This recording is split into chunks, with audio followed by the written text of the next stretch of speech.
Yeah, if I fail to have a decent one here, I'm going to do just that. 16.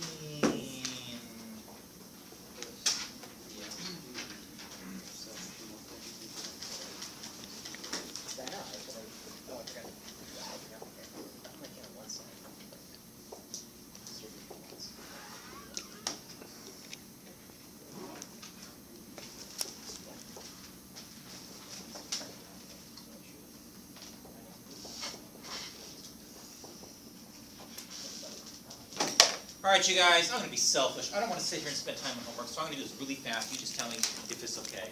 First thing I'm going to do is generate an integrating factor, and I'm going to let this be equal to e to the integral of sine of, negative cosine of x. And what do you want? What do you say about this? Oh, wait.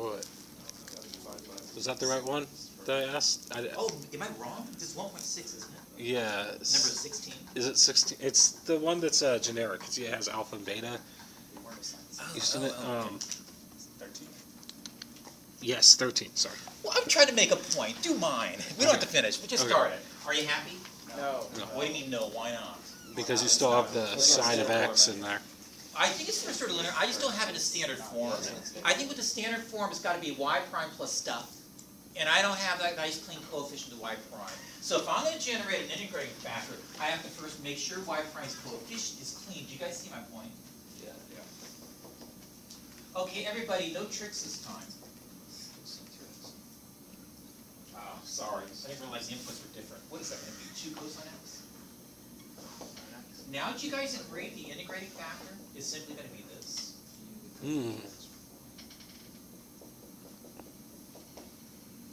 And we don't have to finish. It's just when I saw that Brad, when he said number 16, that's the first thing that jumped out at me.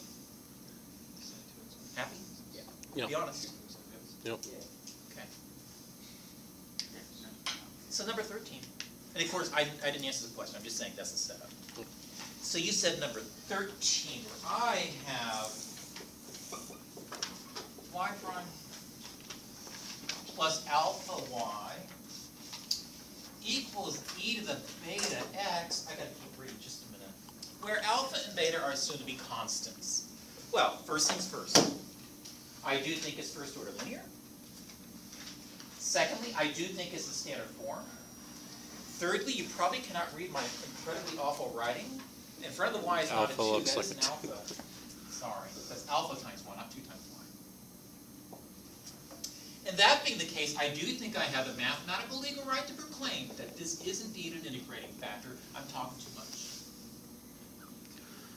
E to the integral of alpha y. Or alpha dx. Which in this case is nothing more than. E to the alpha x. And in multiplying both sides by that integrating factor, I proclaim that the two terms you would end up, if you wrote it out on the left-hand side of the equal sign, end up being the result of differentiating with respect to that independent variable x, the product of my dependent variable, and that integrating factor. It's just the right-hand side of the equal sign. Be careful. I still got to multiply the right-hand side by the integrating factor as well. And I think I'm left with this mess. Do you guys agree? So that in undoing the differentiation process, I think y times e to the alpha x is nothing more than 1 over the sum of these two beasts times e to the alpha plus beta times x, plus my constant integration. I think I can now proclaim that y, as a function in x that's fading so badly, I think y as a function in x can now be expressed, yikes, as this constant times e to the yeah, just to clean beta x. Is that plus my c times e to the Alpha x. well, negative alpha x. I like it. Oh, I don't like it. Were there initial value conditions? No. Sorry, that was number 16. It had initial value conditions. Does the author agree? To that point, well, sort of. There are cases. That's what I was a little confused about. Because that's the answer I got, but then right. there are other cases. cases I that they consider fit that, into it. and I didn't even see it, to be honest Yeah. with you. I think technically speaking, you got to make darn sure that this is not equal to 0. It's like, Okay. yeah. So what if it does equal 0?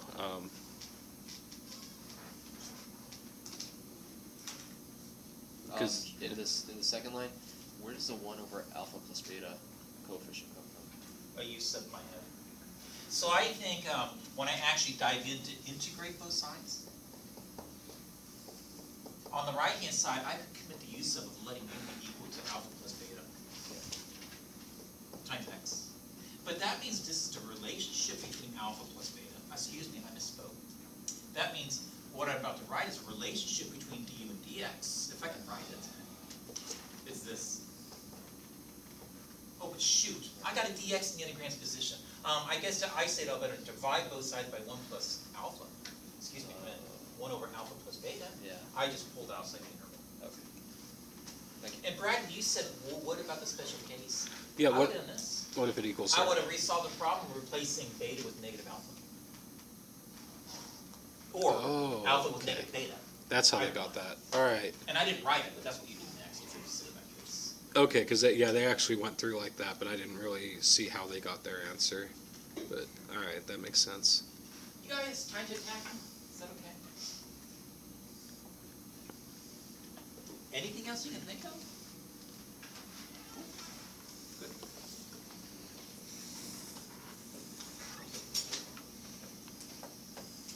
Could you go over number 3 for 1.6? So 3 and 1.6.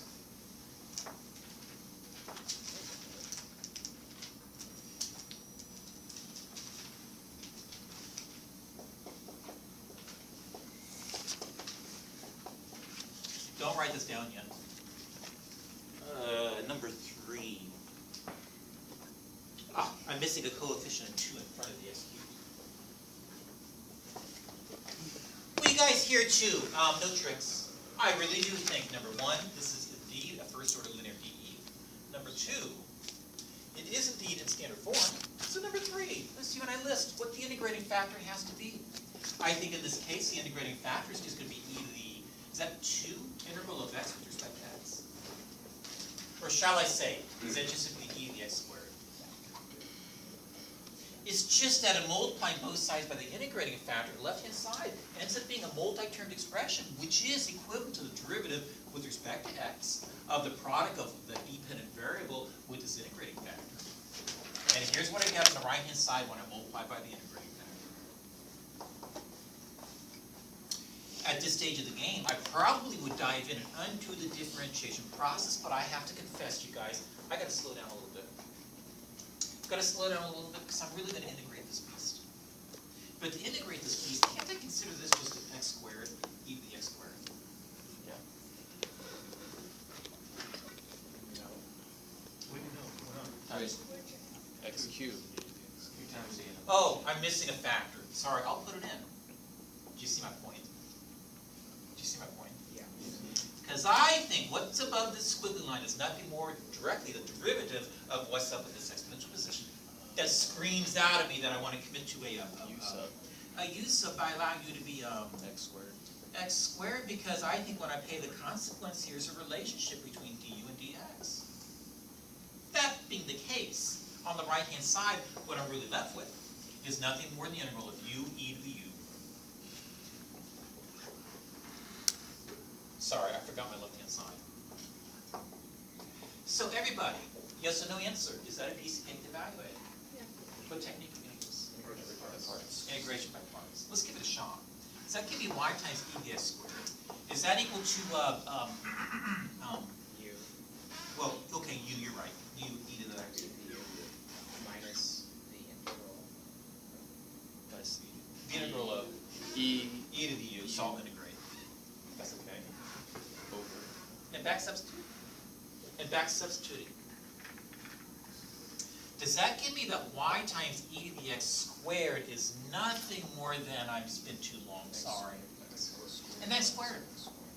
E to the x squared minus e to the x squared plus, you guys, I've gone this far, can I just finish?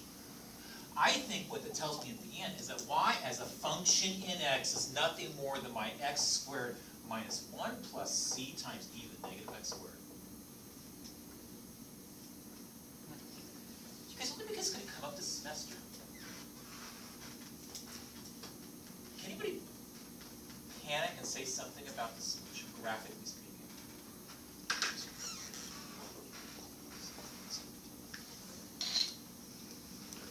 now that I'm glancing at it.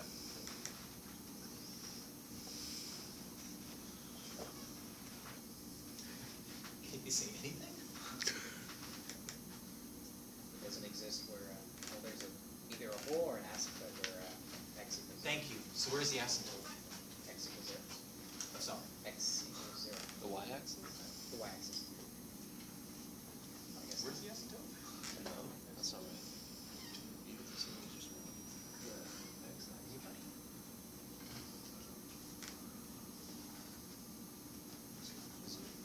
All right, how about this? If x is a billion, what would you say about this term? Really small. Very small. Pretty darn small. I think this is what I might even call my transient portion, my solution transient, in that for large values of x, I think it's disappearing. And that being the case at extreme values of x, I think the graph of this equation looks so much darn close to the graph of that equation. And for larger and larger values of x, I think the solution, the entire solution, is getting closer and closer to that parabola. So I think that parabola located at y equals x squared minus 1 is my non-linear asymptote to which this curve is hugging. When it comes to applications this semester, I might subclassify this as a transient portion, and maybe this is my, you engineers, my, steady state solution? No. Okay, never mind, we'll get there. Particularly when it comes to harmonic motion, well, I shouldn't say harmonic, when it comes to motion, maybe when it comes to electricity. Yes. What about extremely small values of x? Now that's different. I think for extremely small values of x, you got to worry about both portions of a solution. I was just saying that large values of x, then maybe I can start neglecting this component over here, because it is transient. I do think it goes to 0. That's all I'm saying. Sorry, Brad, I know I pushed it too far, if you ask. Oh, I didn't ask. Oh, you didn't. No. Whoever asked. But is that okay with what I did? Someone's thinking. Yeah. If that is okay,